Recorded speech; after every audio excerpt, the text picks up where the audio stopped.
1971, 15 janvier 2025, 54 ans que Ernest Ouandié a été exécuté par fusillade à l'âge de 47 ans à Bafoussam, ce militant camerounais qui a joué un rôle important pour la lutte pour l'indépendance du Cameroun. Ce leader nationaliste de l'Union des populations du Cameroun, UPC, parti dans lequel il a occupé la fonction de président après une élection. Ernest Ouandié est arrêté en 1957 par les autorités françaises qui lui reprochaient non seulement son implication dans la lutte pour l'indépendance du Cameroun, mais également le fait qu'il soit un critique virulent de la colonisation française. Il est libéré en 1960 après l'indépendance du Cameroun et est à nouveau arrêté et emprisonné en 1970. Cette fois-là, il est accusé de trahison, jugé et condamné à mort en 1971. Mesdames, Messieurs, bonjour et bienvenue à ce nouveau numéro de Un jour, un événement, vous l'avez compris. L'événement du jour est la commémoration du 54e anniversaire de la mort de Ernest Ouandié. Pour en parler, nous recevons sur ce plateau le président du Manidem, Anissé Ekane. Bonjour et bienvenue. Bonjour, bonjour aux téléspectateurs de Canal B International. Alors, 54 ans après, Anissé Ekane, comment Ernest, ou l'héritage de Ernest Ouandié est perçu aujourd'hui au Cameroun et à l'étranger? Bon, il faut quand même dire que Ouandié s'est exilé après avoir été relâché vers les années 50 et en 1961, fin des années 61, il rentre au Cameroun pour aller réorganiser le maquis. Donc c'est délibérément que Ouandié est parti de l'extérieur pour rentrer au Cameroun. Bon, ceci pour vous montrer un peu la dimension d'Ernest Ouandié. Aujourd'hui, on commémore le 54e anniversaire de son exécution. La 55e année de son exécution. Et il est important de donner la dimension de Ouandié. J'ai assisté le 15 janvier 1971. Je allé faire un match scolaire à Bafoussam, à l'exécution. Et ce que j'ai vu le 15 janvier 1971 m'a structuré, m'a définitivement... Donc vous avez assisté à l'exécution, vous étiez plein. Vous avez quel âge à cette époque-là? J'avais, une vingtaine d'années. J'étais pas tout jeune. Et le comportement de Ouandié lui a donné, jusqu'à aujourd'hui, la dimension qu'il a. Héros national. Un impétueux combattant pour l'indépendance et l'unification du Cameroun, qui a, pour l'occasion, accepté de mourir. Parce qu'il aurait pu négocier sa libération pour sa grâce, pour la grâce que Haïti aurait pu lui accorder. Mais ça n'aurait pas été dans le sillage de l'engagement de Ouandié et de ses prédécesseurs qui ont été également assassinés. Moumi le 3 novembre 60 et Oum le 13 septembre 58. Donc aujourd'hui, Ouandié c'est une icône.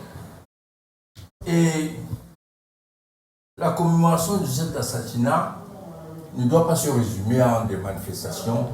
Tout le monde va déposer une gerbe de fleurs sur la tombe de Ouandié, va nettoyer. Mais vous avez prévu quoi pour cette commémoration? C'est la meilleure commémoration de Ouandié. Oui. C'est de parler de notre jeunesse. J'entends dans les radios et télévisions, lorsqu'on pose des questions aux leaders politiques, qu'est-ce que vous avez offert à notre jeunesse? Quel est l'avenir que vous donnez à notre jeunesse? Tout le monde dit on va créer des écoles, des universités, etc. Non. Ce dont a besoin aujourd'hui la jeunesse camerounaise, c'est l'engagement. Oui. C'est accepter de s'engager, comme le font ailleurs les jeunesses des autres pays, pour que ce pays s'y change. S'il change, ce sera pour les jeunes.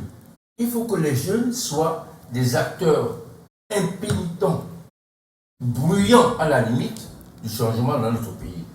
C'est ce à quoi il faut penser Donc, le 15 janvier 2025. donc, si je comprends bien, l'héritage d'Ernest Ouandie aujourd'hui est bien perçu par la jeunesse, par les militants, par... Non, pas du tout. Il y a eu de grands progrès. Oui. Parce qu'aujourd'hui, tout le monde s'en réclame. Oui. Des parfaits, je veux dire, soutiens du néocolonialisme à ceux qui n'ont jamais pensé un jour que l'histoire de Ouandie sera à l'ordre du jour.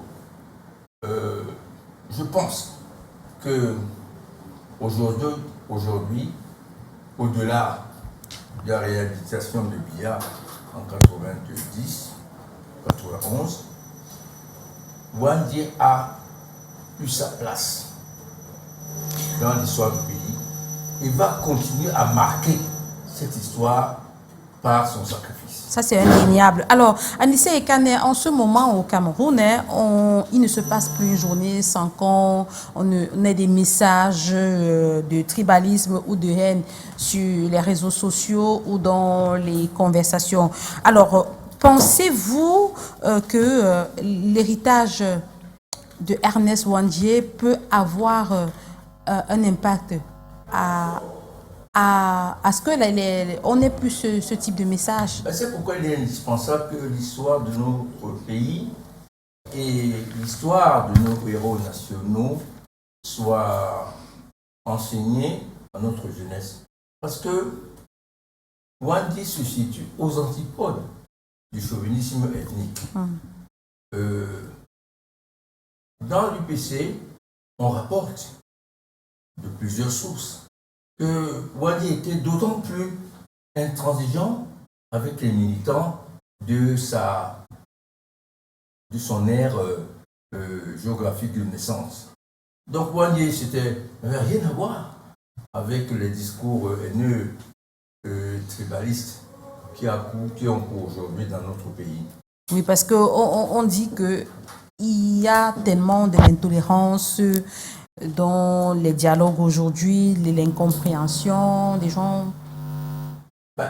C'est le résultat de l'échec, en fait, d'un certain nombre de dirigeants politiques de la société civile. Vous savez, quand vous n'avez rien à proposer de sérieux, d'objectif, d'exaltant sur le plan politique à des gens, vous faites marche arrière et vous regardez derrière, vous regardez votre ethnie, etc. Ce n'est pas par hasard, que la plupart des partis politiques sont grosso modo structurés autour de leur aire géographique. Et on fait de ceux qui adhèrent beaucoup plus des fanatisés tribalistes que des militants politiques. Mais c'est pas tout à fait exact, Anissé Ekane. On voit des leaders des partis politiques aujourd'hui qui appartiennent à une région, mais les vice-présidents ou le secrétaire général n'appartiennent pas à la même région que le président. Donc, oui, je dis grosso modo. Ça veut dire qu'il y a une tendance à privilégier le regroupement en fonction de l'ère ethnique ou régionale. Vous avez dit que c'est une tendance. C'est une tendance. Alors, Anissé Ekane, 9 ans déjà que la crise dans les régions anglophones persiste, si je ne me trompe pas. Alors, est-ce que vous pensez qu'aujourd'hui, la mémoire d'Ernest Ouandie peut contribuer à la résolution de cette crise? Oui, d'abord, lorsqu'on évoque Ouandie, on évoque la réunification du pays, son indépendance et le caractère indivisible de notre territoire, de notre pays. Donc, l'UPC, la vraie, les UPCistes, sont catégoriquement opposés à la division de notre pays. Cette division ne peut servir que les intérêts des étrangers. Plus les pays sont petits, plus sont à la merci des puissances occidentales, sont à la merci des forces de l'argent. Il n'y a donc aucune raison, quel que soit le mal que le régime RDPC a fait à notre pays, de trouver cela comme un argument pour tenter une aventure extravagante comme la sécession. Ces fantasmes qui ont habité le mouvement sécessionniste et qui a plus ou moins influencé le point de vue d'un certain nombre de responsables politiques et sociaux dans notre pays, est parfaitement aux antipodes de la philosophie upéciste, qui prône plutôt le panafricanisme, c'est-à-dire le regroupement de nos pays divisés à la conférence de Berlin pour justement être à la merci des Occidentaux. Il faut revenir au panafricanisme prôné par Nkrumah, qui parle des États-Unis d'Afrique. Alors comment peut-on être sur le sillage des États-Unis d'Afrique et tenter d'accorder le moindre crédit, la moindre sympathie au fantasme sécessionniste d'un certain nombre de nos compatriotes? Alors, d'après vous, pensez, qu'est-ce qui peut être fait, qu'est-ce qui devrait être fait pour que ça cesse? Bon, il faut déjà être en transition avec ceux qui ont pris des armes. La condition sine qua non, c'est que ceux qui ont pris des armes et qui n'ont pas la légitimité de les posséder, les déposent. Vous savez, le cessez-le-feu ou la fin d'une guerre a deux possibilités. Soit vous êtes battu militairement et vous acceptez donc la reddition, soit vous trouvez que votre aventure ne peut pas aboutir et vous-même vous décidez en ce moment-là de déposer les armes. C'est ce que nous demandons aux sécessionnistes. Mais jusqu'ici, rien n'est fait. Hein. Ça fait 9 ans. Mais ils sont activés par les puissances occidentales. Ça dure. Ils sont activés par le comportement mi-figue, mi-raisin, certains responsables politiques qui jouent sur ce sentiment de mal vivre, de misère, de pauvreté qui accourt au nord-ouest et au sud-ouest, comme dans d'autres régions du Cameroun, pour inciter, pour donner une certaine empathie aux sécessionnistes. Vous savez, les Camerounais ne souffrent pas plus au nord-ouest et au sud-ouest qu'ailleurs. Oui. Il y a qu'à regarder ce qui se passe à l'extrême nord pour voir qu'il y a de la misère, de la pauvreté, du mal-vivre dans notre pays. En ce moment-là, si on prend la philosophie des sécessionnistes, on va écarteler notre pays en plusieurs pays et ce n'est pas la vision upéciste. La vision upéciste, c'est l'union. C'est l'union, c'est d'abord l'union des populations du Cameroun. C'est le panafricanisme révolutionnaire que les Wangé, Mounier et Oum ont prôné durant. Alors, si vous avez été donné l'occasion ou l'opportunité de mettre un terme à cette crise-là, qui n'a que trop duré, que feriez-vous? Bon, il y a une condition sine qua non. Oui. Il faut que ceux qui ont pris des armes déposent des armes. Oui. Et qu'on engage donc à ce moment-là des discussions franches pour reconstruire le tissu social qui a été escamoté par cette guerre. Qu'on revoie l'organisation de l'État dans le sens où le pays soit beaucoup plus décentralisé. Depuis les années 80, nous, en clandestinité à l'UPC, nous avons prôné une régionalisation avancée avec 4 grandes régions du pays. La région du littoral, qui comprend tout d'abord le littoral, la région du Grand Ouest, dont Nord-Ouest et Ouest, actuellement, le Grand Nord, les 3 grandes régions du Nord, et le Grand Sud, avec l'Est, le Sud et le Centre. Et faire donc de ces 4 régions géographiquement homogènes, culturellement homogènes et économiquement viables, d'en faire en réalité une entité de l'État unitaire, largement décentralisé, ce qui n'est pas le cas aujourd'hui où les compétences régionales sont à peine transmises et lorsqu'elles sont transmises, les moyens pour y faire face n'arrivent pas. Donc, en réalité, ce qui importe, c'est moins la forme de l'État que la nature de l'État. Vous n'allez pas, on est sous un régime néocolonial, vous n'allez pas diviser notre pays pour faire plusieurs États néocoloniaux. Parce que à l'heure du mondialisme des Occidentaux, dès qu'ils auront la possibilité, ils vont créer des guerres qui vont rediviser, qui vont imiter davantage les différents États. Les exemples sont légion dans le monde. Alors, pour terminer, Anissé et Kane, comment la nouvelle génération de militants et citoyens engagés aujourd'hui peuvent-ils s'inspirer de l'exemple de Wandjie pour promouvoir les droits de l'homme et la justice sociale? Bon, en réalité, c'est une question d'éducation politique. Oui. Je pense qu'il faut éviter de les entraîner dans des considérations ethno-régionales. Il faut prôner le rassemblement des fils et filles de ce pays.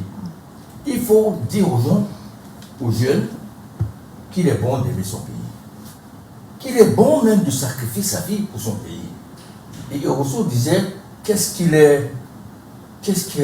est beau plus que mourir pour son pays. Je crois que cet esprit maquisard doit continuer. Hein. Mais c'est ce qu'on ne voit plus aujourd'hui. Hein. Tous les jeunes veulent partir. Mais vous savez, quand l'imposture s'installe dans la confusion, ben, tout est possible. Il faut prôner l'amour de la patrie, oui. Le sacrifice pour la patrie, et ne pas laisser les jeunes se faire des illusions sur le fait qu'il y a des messies qui vont leur apporter, sans qu'ils se soient eux-mêmes engagés, le bonheur sur terre. Voilà. Anissé Kane, merci d'être venu sur le plateau de Un jour, un événement pour que nous puissions parler de cet héros-là, de ce Camerounais-là qui a marqué l'histoire, l'un des combattants pour l'indépendance du Cameroun, Ernest Wandjie, qui a été fusillé le 15 janvier 1971 sur la place publique à Bafoussam. Aujourd'hui, ce 15 janvier, on commémorait le 54e anniversaire de sa mort. Et avec vous, nous avons essayé de parler de son héritage, de ce qui est fait aujourd'hui pour la jeunesse. Anissé Kane, merci d'être venu. Merci. Mesdames, Messieurs, c'est ici que se referme cet autre numéro de Un jour, un événement. Merci de nous avoir suivis. Restez en compagnie des programmes du Canada International qui se poursuivent.